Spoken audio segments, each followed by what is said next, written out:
지금 명도하면서도 배운 게 있을 거고 집 수리하면서도 배우는 게 분명히 있을 거예요. 페인트 칠하면서도 괜히 했구나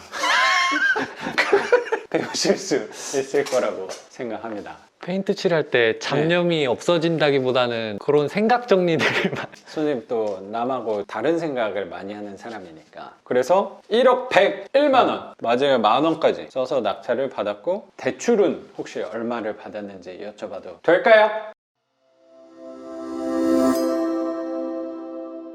낙찰 가격은 제가 이진수로 썼습니다. 이진수를? 와 멋있다. 나 이렇게 접근한 사람은 또 처음 봤네. 그럼 뭐가 달라요? 1010으로 썼습니다. 십진수로 답변 좀 해주시면 안 될까요? 1억 101만 원 썼습니다. 1억 101만 원 낙찰을 받았고 선생님 이 집은 규제 지역이네. 조정 대상 지역을 낙찰을 받았는데 대출은 혹시 받았어요? 받았습니다. 오, 의미심장한 표정이네. 집도 받았는데 받은 이유가 선생님이 무주택자여서 생애 첫 주택을 이 집으로 선택을 했네요. 네, 그렇습니다. 쉽지 않은 결정이라고 생각은 좀 드는데 그 얘기는 이따 여쭤보는 걸로 하고 생애 첫 주택을 부천의 반지하로 선택하기가 쉽지는 않았을 거라고 생각은 들어요. 굉장히 용기 있었다라고 생각도 듭니다. 저는 잘 하신 거라고 생각해요. 이 영상이 올라갈 때는 월세도 받고 있을 거라고 생각은 드는데 그 월세뿐만 아니고 요 안에서 배운 것도 굉장히 많으실 거라고 생각이 분명히 들거든요. 지금 명도하면서도 배운 게 있을 거고 집 수리하면서도 배우는 게 분명히 있을 거예요. 페인트 칠하면서도 괜히 했구나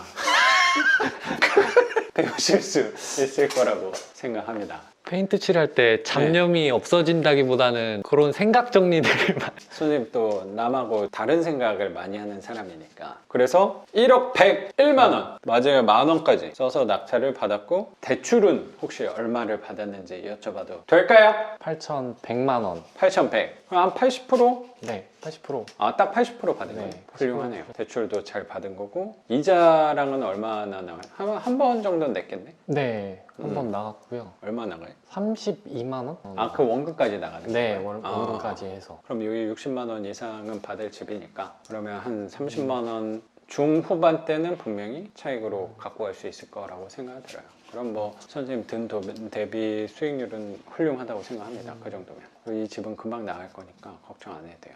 역세권 반지하니까 약간 배짱을 부려서 부동산 가봤거든요. 뭐래요? 역시나 50만 원? 50만 원대로 그 정도 시세로 생각하는 게 좋겠다라고 말씀을 하시더라고요. 자, 그거에서 좀 위안이 되는 얘기를 하나 해줄게요. 경기도 외곽 쪽에 한 빌라가 여러 동이 나온 데가 있어요. 제 교육생분들이 시기가 좀 달라요. 시기에 뭐 한 달 뭐 차이 정도로 해서 세 분이 낙찰을 받았어요. 한 3개 동이 있는데 다 똑같이 생겼어요. 편차는 없죠? 근데 그 집을 세 채는 아니에요. 한 분이 서너 개 받은 분도 있어서 세 분이 그 집을 낙찰을 받았는데 임대료는 다 다르게 나왔어요. 그리고 특히 제일 처음에 받으신 분이 어제 임대 나갔다고 연락이 왔는데 그분은 2천에 40에 계약을 했고 부동산에서 계약을 했어요. 근데 나머지 두 분은 임대가 됐는데 더 늦게 낙찰 받았는데 두 분은 임대가 됐어요. 근데 그분은 1천에 70에 나갔어요. 부동산하고 직거래하고 온도 차이가 굉장히 있죠. 그분이 그렇게 얘기한다고 그 가격이 절대적인 가격은 아니다라고 저는 생각이 있어요.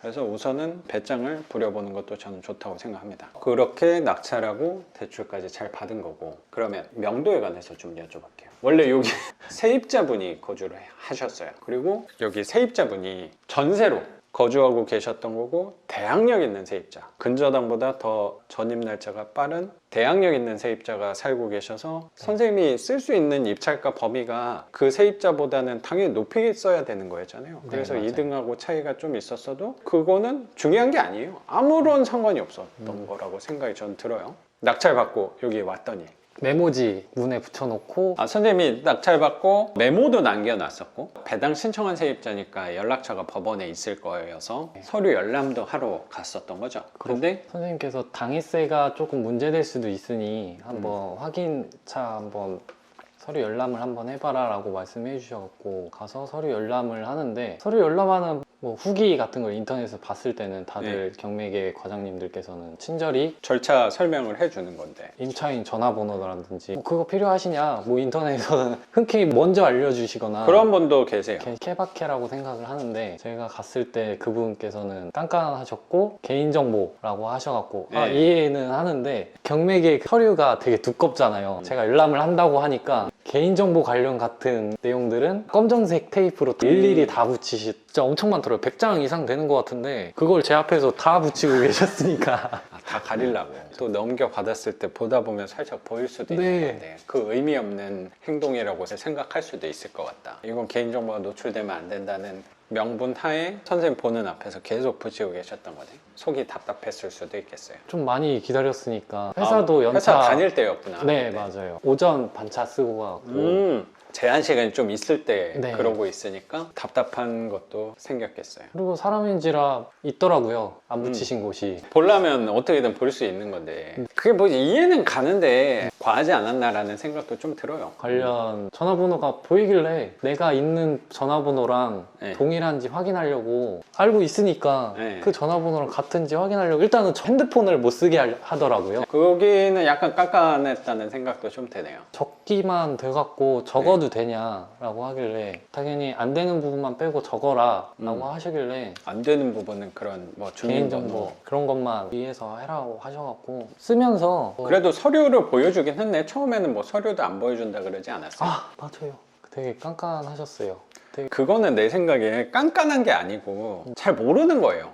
그 직원이. 선생님이 원래 처음 왔을 때 서류 열람한다고 했더니 서류 열람은 안 된다고 했던 거잖아요. 네 맞아요. 안 된다고 하시고 왜 열람하시냐고 물어보시고 그거 어디서 들었냐고 누가 알려주냐고 물어보시고 그걸 왜 궁금해 하시는지 모르겠는데 제가 아는 분들은 다 그렇다 아는 분이 누구시냐고 저를 약간 얘기하죠. 공격적으로 약간 말씀하셔갖고 저도 약간 좀 그랬는데 그게 뭔 상관인지 모르겠는데 다들 그렇게 여긴 안 그렇다고 그러시고 여긴 안 그렇다가 아니고 낙찰자가 되면 경매 사건의 이해관계인이 된 거여서 서류 열람할 수 있는 자격이 있는 거고 법원에 가면 서류 열람 신청서가 있단 말이야. 그럼 그 신청서는 왜 둔 거야? 나 하라는 거 아니야? 낙찰자 보고 서류 열람하라는 거 아니야?